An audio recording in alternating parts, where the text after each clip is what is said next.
So far, mankind only has experience of two different types of government, democracy and dictatorship. Communism is an economic system, not a political one. And most communist countries have behaved pretty much like any other dictatorship, although it must be said that much of the reason for that is because of the rabid hostility shown to them by the West. Dictatorship is by far the simplest and most powerful method of exerting authority, which is the main reason why it's been so successful for so long.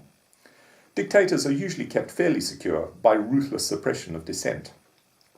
But just because dictatorship is simple and powerful, that doesn't mean it's the best type of government, or even a reasonably good one.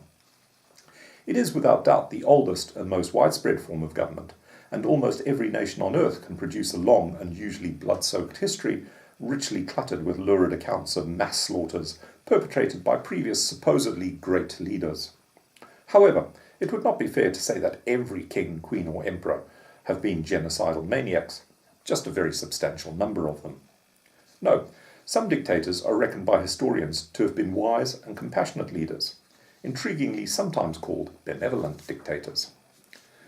Fidel Castro, for example, springs to mind, as a dictator reckoned by many to have presided over a fairly tolerant and compassionate regime, and given the brutal treatment of his country has received at the hands of the US government for over half a century, the story of Cuba under Castro is indeed nothing short of incredible.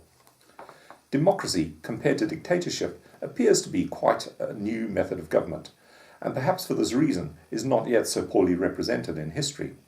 Yet if we view the record of the late 19th and 20th centuries, when so-called democracies were becoming established in the Western world, it's difficult to note much improvement on the tyrannies they replaced. Quite the reverse. The slaughter of innocents by democracies has escalated to unimaginable numbers over the last 100 years or so. But it could be argued that democratic governments are not yet widely known for oppressing and exterminating large swathes of their own populations, as has always been quite routine for dictatorships. But even that view leaks water if we extend the meaning of own populations beyond the very limited borders of the privileged few who were allowed the vote, to the vast majorities who were not, by which I mean the colonized populations for which the fledgling 19th century democracies were responsible, and who were managed with the same ruthless dictatorial methods used by every empire since the beginning of modern history. So the easy power and profitable possibilities of dictatorship still beguile many democratically elected dictators with their siren charms to produce the bastard offspring masquerading as democrats, but which are in fact democratically elected dictatorships. If we considered the subject of human rights, we might notice a slight improvement. Dictatorships have never been famous for tolerance of free expression, which is quite important, as the urge for freedom is a characteristic of all animals, human animals being no exception, and a government which best provides for it is likely to most endear itself to its people. Similarly restricted in totalitarian regimes is access to justice, a commodity that usually depends on the whims of the current leader. Democracies pretend to offer something they call free expression. This is, of course, an illusion, and I've already dealt with this subject at length in my talk on public information. Democracies also pretend to provide for a concept where all individuals are, theoretically at least, equal before the law. However, in practice, the law is definitely more accessible to those who can afford it, or who can afford to ignore it. And I shall deal with this subject in my next talk, which will be on the subject of justice. So although democracies appear to provide free expression and justice for all, if we strip away the cant and elitist propaganda regarding these subjects, it's difficult to see the differences between actual so-called democracies and dictatorships, and with each passing day, the differences become even harder to see. So we instinctively feel that dictatorship is not the best form of government. But why do we feel that? Why should it not be the best? Why should this apparently natural law of government, the sort of Darwinian survival of the fittest type model, not produce the best political decision-making? The most obvious reason is that it wholly depends on the person who is leader. History bulges at the seams with examples of leaders who have slaughtered their way to supremacy by unscrupulous personal ambition.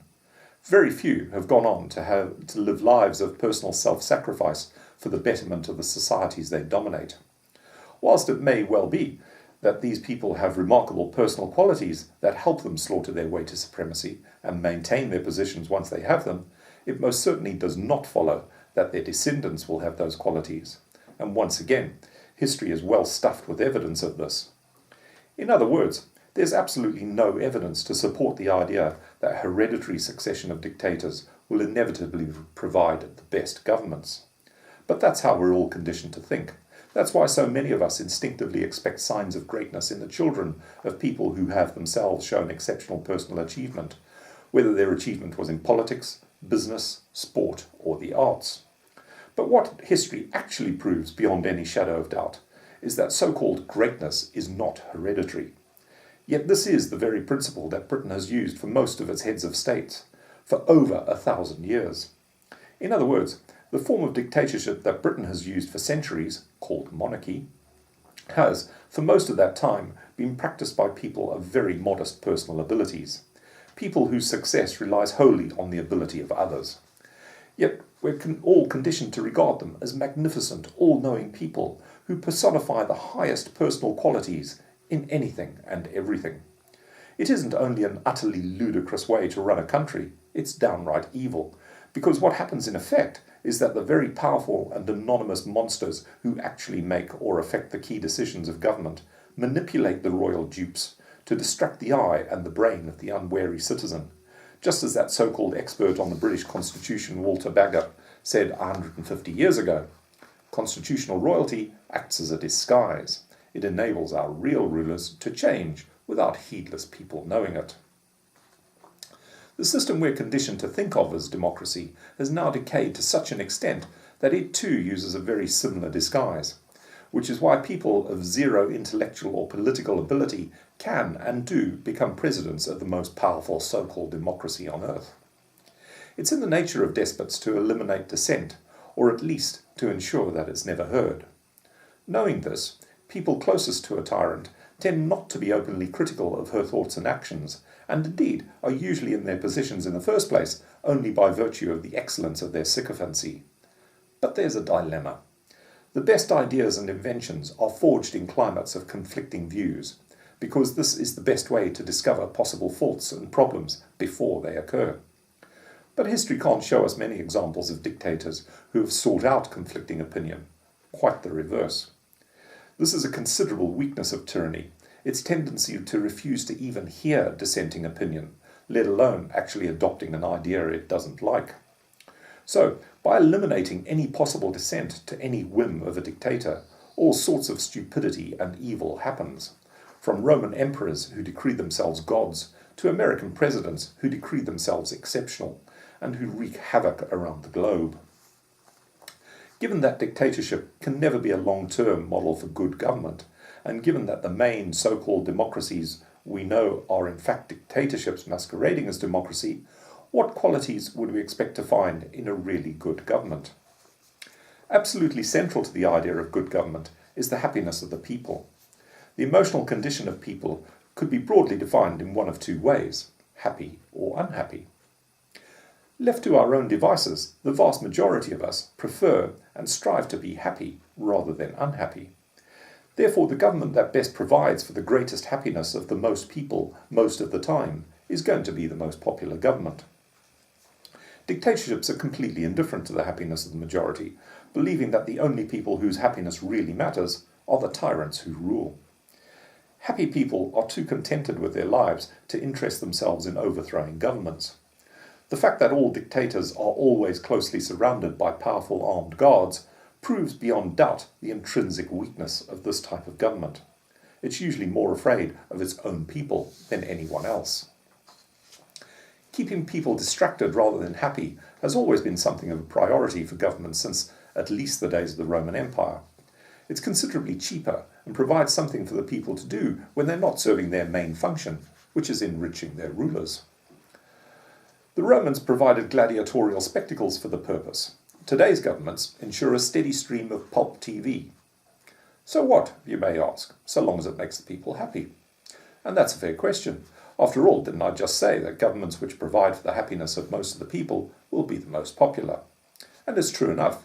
There could be no serious objection to governments that provide bread and circuses or pulp TV to keep their people happy, providing the other actions of the government from which the people's attention is being distracted would not cause the people to be considerably unhappy if they could but find out about them. Governments go to quite extraordinary lengths to ensure that the people who provide their wealth never do find out what they're really up to, until it's far too late. Hence the ancient obsession of all governments with secrecy, supposedly to protect the nation's interests, of course, together with the practiced use of deceit and distraction. Indeed, powerful governments are not above even starting wars in other countries just to distract their people's attention away from their unpopularity at home, as Thatcher discovered in 1982 when her government, the most unpopular since World War II, went to war in the Malvinas Islands. I've tried to show that the system of government we think of as a democracy is in fact a very long way from even the modest dictionary definition of the word democracy. In other words, it isn't a democracy at all. Like so many other words we think we understand, reality is very different from theory. Our so-called democracy is an illusion, a deeply cynical system, carefully concealed by smoke and mirrors, and almost as autocratic as Britain's early monarchies or any other dictatorship. The real system by which we're controlled is virtually unchanged from the one we've endured for centuries. Witness the ancient pomp and circumstance of the annual state opening of Parliament by Her Majesty's government. We are still ruled by dictators who have simply adapted modern technology, absorbed modern thinking, and employed a massive propaganda machine to serve the same old cynical purposes. It is in fact the same old tyrannical system, adapted for modern use by professional illusionists. In addition, if that was not bad enough, the illusion of spreading democracy is used as the moral justification for the actual spread of the new tyrannical empire, exactly the same as previous empires pursued exactly the same cause, whilst soothing troubled consciences at home by claiming to be spreading Christianity to the heathen. Many people are shocked to find out that Britain is not a democracy, once they eventually see it. Such is the power of the illusion the 1% create for us. It doesn't matter to them that a tiny minority of us know better, so long as the overwhelming majority do not. The fact that our country is not a democracy is obvious. It has an unelected head of state, appointed by hereditary right. Half of its parliament is unelected, and the half that is elected is tightly controlled by a tiny handful of immensely powerful and often anonymous and unaccountable people, not the ordinary people whose votes gave them their jobs. This non-democracy survives so well because of the institutional brainwashing of the people, the relentless conditioning to believe a lie that begins at birth and continues throughout life. The American editor Edward Dowling once observed that the two greatest obstacles to democracy in the United States are, first, the widespread delusion among the poor that we have a democracy, and second, the chronic terror amongst the rich, lest we get it. The hard truth is, we are not a democracy, and never have been. It's high time we became one.